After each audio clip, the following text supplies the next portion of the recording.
So the Kailani's Gift that I had originally written no longer had a home. And through the years, I had sent it to some different editors, different publishers, but it really wasn't until I think it was 2020 where I had an editor from Waterbrook and Multnomah Kids reach out to me. And she, kind of similar to you, she had followed my family online. She loved seeing some of the multicultural things that we do and, ways that I incorporate that into our family life.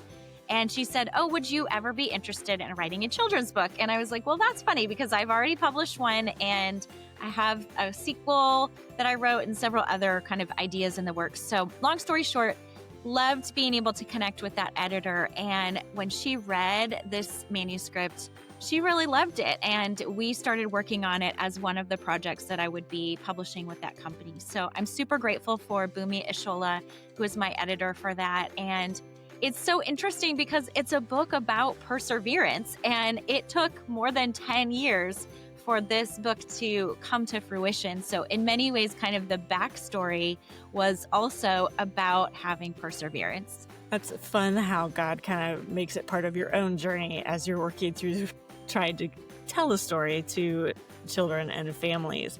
Tell us a little bit about what Kalani is experiencing in this story. Yeah, so this little girl is the youngest of many siblings, and she wants to learn this traditional Filipino dance called the Tininkling.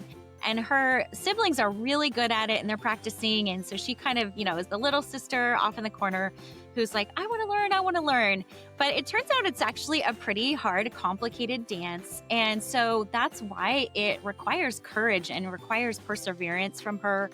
Her dad actually comes along and helps her to learn the dance because he loved dancing Tininkling when he was younger. And I think also it's kind of this interplay of how do we follow something that we might be interested in? How do we develop our gifts, which maybe we're not good at when we first start? And then how do we bless others with that gift? And so part of the book, which I won't give away all the details, but just to say that Kailani gets to actually bless others with her dancing towards the end of the book. And we see even a little redemption between her and her brother, whereas before her brother was kind of the one teasing her that she wasn't good at dancing. And I love that portion of it because so often I think kids start to give up on something because they think they're not good at it when they start.